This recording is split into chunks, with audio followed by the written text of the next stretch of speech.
Welcome back to Degnan Bay. We are here to catch up on some of the neglect that I've been leaving my catamaran, my other catamaran, and both catamarans have been suffering neglect, honestly, from all the work I've been doing elsewhere. So today, I hope to get the hulls bolted together, flip them over, and give them a whole coat of paint.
Alright, well, we got the mast up. She's not sailing today, which is unfortunate, but you know, it's a big step still. So I'm hoping that I've got some of the hardware that I'm missing in my storage unit. If I don't, I'll have to order some. I definitely need a new rivet gun because we popped well, we haven't, but previously, there's a bunch of pop rivets in there and they're all aluminum, so I'm gonna replace them with some nice stainless ones and should be much stronger, much better. Plus I need to order a bunch of rope for that thing before we're ever ready to rig it because all that rope is rotten. So, a little bit of fixing still to do, but soon.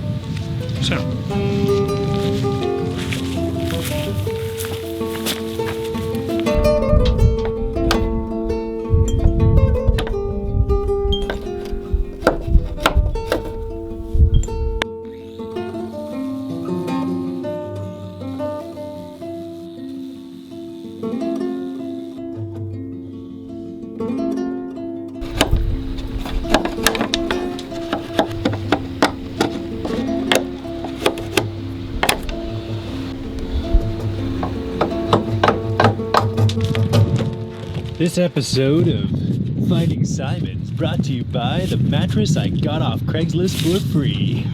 The mattress I got off Craigslist for free. I can't believe I don't have bed bugs. But anyway, haven't ever invested in my own comfort very much, and I'm trying to change that. And I bought some actual new pillows for the first time ever on this boat. Oh, it's pretty good already. You don't need to shake it that much. You gotta shake it. The people came for the shaking, Melly. You must shake it. Ah, yes. So shaky. Nice and fluffy. Oh, yes. Shake it more. Oh, so shaky. Oh, look, it actually works. Shaky. It's getting fluffier. Oh, so fluffy. That's nice. Oh, it's very nice. So, new pillows. I didn't buy any of the fancy things. I just got some cheap ones online because as much as I am investing in my own comfort, I'm not going to invest very much in my own comfort. But I am going to invest enough to get new stuff, which is nice. Shake it vigorously. I'm vigorously shaking it. Oh, Is it not shaked enough? Is it not shaked enough, honey? You need to shooketh it some more. Shooketh. Is that boat on fire? Favorite summertime activity called Is That Boat on Fire, or are they having a nice barbecue? Or it could be a main ship with its old pukey diesel that just coughs out big globs of smoke. Who knows? The vibe here in Silva Bay is very different than how it was a few months ago. Incredibly busy. We wake up at 7 a.m. to the first, the woohoos, and also the wakes. Lots of Wake up to wakes. People And go fast. yeah, basically we've got a bunch of super yachts over here on this yacht club island. They own the whole island, and the yachties come out with their $1 million, $2 million yachts, and they don't understand the concept of 5 knots. or anything like that. So they just zip by it going like 20 or 30 knots on their motorboats. And it sends us all a-flying. But you know what? If I wanted quiet, I could have stayed at Degnum Bay. And I don't really have that much of a problem with it, to be honest. And it's alright. These are the disgusting old pillows that I'm throwing out. Look at this. Torn. We got some mold. We got coffee stains. It's just no bueno. Alright, well, we're back here at the Catamaran, which we still haven't named. And I am trying to figure out the bits of hardware that I had in my storage unit and like the situation it's in and trying to figure out where it's fitting here and what I'm missing.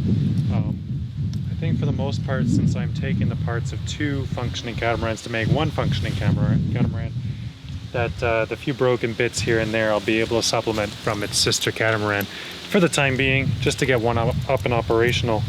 Of course, I also just bolted random things together so I wouldn't lose them. So just because 2 pieces are attached doesn't mean they belong there. It's making it a little challenging, but what I do have as a great resource is Mr. Joyrider TV, which I've shouted out before in a video. I'll leave a link in the description, you guys can check him out. It's a small channel based in Greece. If you're really into multi-hull, he does do some lasers and other dinghy sailing.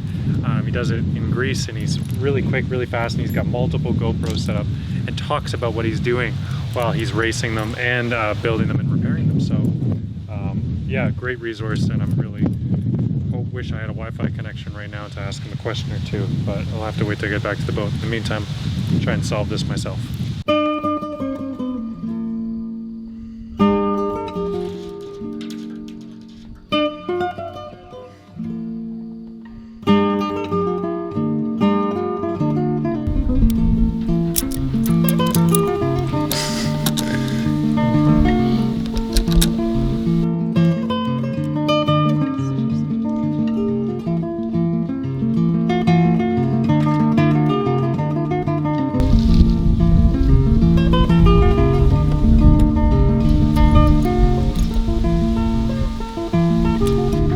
Simon, how does it feel to hold a 35-foot mast? I feel like I'm really erecting something. No! Cut. But as usual, I can't find the hole. God damn Oh it. my god. This is not going out public. Millie, get the flashlight. The flashlight? Flashlight. Solid. There we go. In she goes. Alright. So now. Oh shit.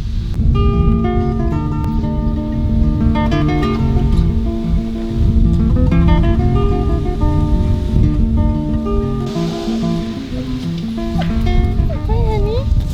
Hi. Do you like Degnum Bay? Do you like all the deer? Okay. All right, we got the stays in the right spots, and I've already tightened them down all the way. And as you can see, they're not tight. That might be because the system is stretched out. She's not a new catamaran by any stretch of the imagination, but it might also be that some of this is wrong. Through my inspections, I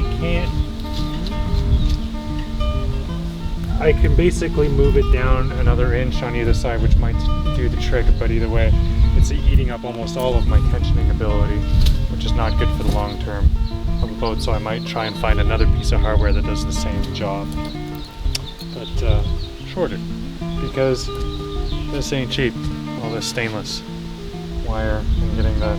It would be one thing just getting the wire, but I'd have to get each of these heat crimped and soldered on properly with the little cap, and I don't know how to do all of that, but guess I'll have to learn one day. Maybe sooner rather than later.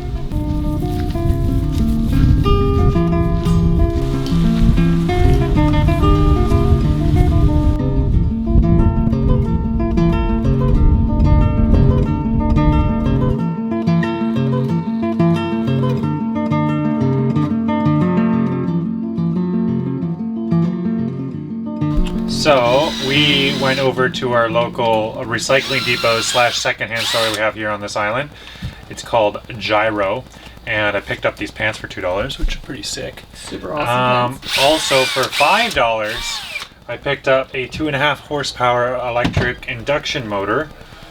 This motor is originally designed to pump water for a swimming pool, but you know, 2.5 horsepower is roughly as much power as Sailing Uma says they burn to go 3.5 knots or something like that on their boat. And since it's $5 and doesn't require a speed controller or any kind of fancy features, I figured it's 250 volts, single phase, and I can hook it up directly to my inverter, so why not just give it a shot and see where we can take it. And yeah, so I'm gonna just see if it works. I've got a little twist lock 250 volt connector. I've got my connector box here, and then you know, we're just gonna fire it up and see if we can get it spinning. Well, oh, this one has a different type of connector. Boo-boo-doo-boo. So as you'll notice, coming out of here, there's 4 wires. Usually that means that it's 3-phase, but in this case it's not. It's kind of a weird design. Boy! On this panel, it explains that there is a 1 line for high speed and 1 line for low speed. So basically, you got to wire, since mine is split phase, I wire the white to one of the phases, and then in this case I'm going to use the red because it was already stripped down, and I'm going to assume that's the fast one because I mean everyone wants to go fast, and this black one is not stripped, so I'm just going to leave it in there, and then we'll wire the red one to the other phase and the green one to ground, and then it goes to this junction box, which goes to a 20 amp breaker, which is way more amperage than it needs, but it's the only split phase breaker I have right now, so that's fine.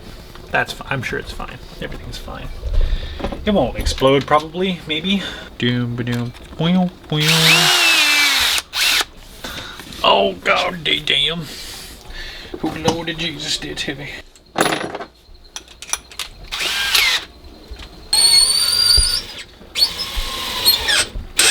Should I put it outside? Yes, please. I'll put it slightly outside. Just a little. Okay, you ready? I don't know. Are you zoomed? Are you zoomed out? No, zoomed out. Yeah, zoomed out. You gotta catch the explosion. Ready? Ah! Nothing, because I haven't flipped the breaker yet. You ready?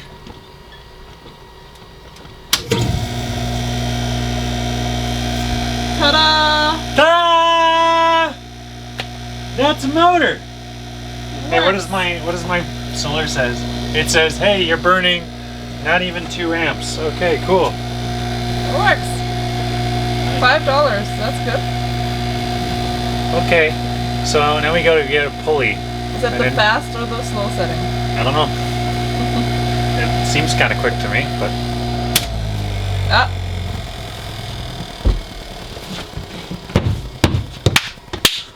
Yeah! Along with the 950,000 other things that this Schneider Connect box is not capable of doing, we can put power an electric motor. It's gone into this weird turn on, turn off mode, and the comm box no longer functions or connects to the network or loads. I don't know. Anyways, if you're thinking about buying an inverter, don't, for the love of God, stay the hell away from Schneider. I paid $2,600 for this box and it is garbage. Garbage. Okay, I'm like having a meltdown right now. I'm really angry at the Germans for designing the Schneider and the Schneider inverter. It's garbage. But you know, I have a lovely German here and she's very nice. Yeah, I'm sorry about it's that. It's not all the Germans, it's just some of the Germans. But it's also probably maybe my own fault. I have a working theory right now because I literally just nearly had an electrical fire because of this piece of shit. And I think there's a bad connection in here, which I can't really show you because it's just a mess. And I've been meaning to clean this for a while, but one of the connectors looks like it's frayed and it's pulling too many amps through that frayed connection. And my thinking is when I put that inverter to power the motor, since it was a higher draw than I'm used to putting out, it pulled more amps out of the battery and the solar panels and everything. It drew a surge right to fire the motor up. When it drew that surge, the corrosion or fraying or whatever got stressed even harder, and then it started failing, and that made it shut down, which it shut down the first time. But now it was continuing to happen even when the motor wasn't plugged in. But I think what happened is it fried that connection, and then now even just firing up the inverter was enough to get it to fry that connection. Does that make any sense? So anyway, the solution, maybe tentatively, is to go pilfer my boss's collection of nice 8-gauge terminals, which I will gladly pay him for on Monday, and crimp a bunch of these with nice, better connector terminal ends, and bolt it back up to this bus bar system and clean it all up, and then hopefully it'll be cleaner. In the meantime, battery, solar, everything's off on the boat, except the 12-volt system, which is separate and still running. Okay, I was just thinking if we don't have electricity, we can't cook. So then it will be... Don't say that, we're gonna have electricity. Okay, we will have electricity, we will have spaghetti for dinner. Honey, pasta for dinner? Yes, okay. Honey, the possibilities are endless when we put our noodles together. Alright, fine, whatever. Let's try to solve this. Just like, where did the bench go? Yeah. Alright, let's see if they have what we need. Okay. There's some 8-gauge, but not many. Oh, and it's of course all mixed together. Well... Too big, too big, too big. 2, 4, 6, 8. I shouldn't count in German, should I? 8. It's about this diameter here. Okay. Not this diameter. Right, okay. Nope. Don't have my keys. Are they in there? Yeah, you just lock them in to the building. Just kidding. Here they are. Honey! You don't know. Come on, girl. So if you're saying, hey, wait, I've done off-grid stuff before, and these don't look like copper terminals. They are copper terminals. These ones are just marine grade, so they're tin. You ready to go? There you go. Come on. Come on.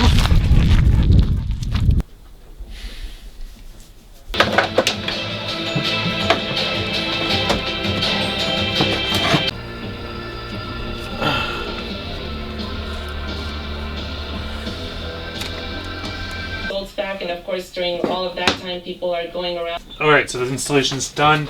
I pulled out the 8-gauge tinned copper stranded wire and swapped over 4-gauge tinned copper stranded wire, so you can see it's a little bit thicker, and added the terminals, added the shrink wrap, and just looking over everything again. And I am gonna pull the trigger, and if something blows up, something blows up. Oh. That's why I have the XT90 connectors. Charge controller's running. Oh, good. Inverter is... Man, I don't even know, because the comm box... Let's see if the comm box is running or not. Schneider! Ach! Ach, scheiße. Scheiße! Scheißschneider. Well, let's see the Schneider. Just gotta give it a second to power on. Alright, we finally seem to have fixed the problem. The comm box is back up, although it's still laggy and buggy. And this thing is no longer rebooting itself every 3 seconds. Now I'm gonna go plug this motor in and see if it fries everything, okay? Cool. You wanna do it again? Sure, why not? Sure, we've learned some valuable lessons.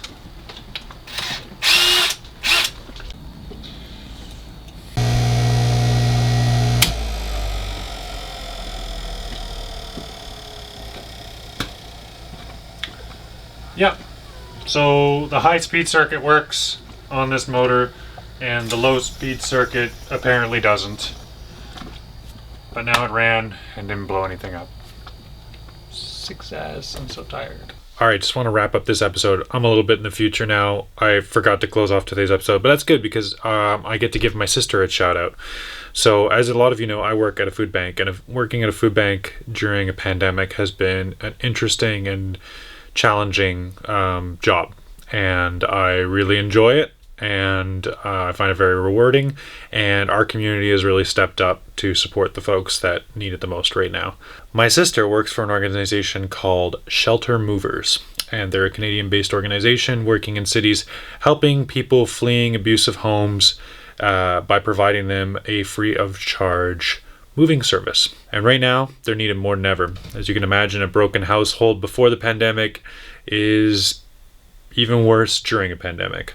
So they've been busy and they've been underfunded and they need more volunteers. So if you're interested in helping out in any way, I'll leave a link in the description and you guys can check them out. They're all over Canada and they have chapters likely in a city near you if you're Canadian. So please check them out, and I'm really proud of my sister for the work she does there. She's a lot tougher than me.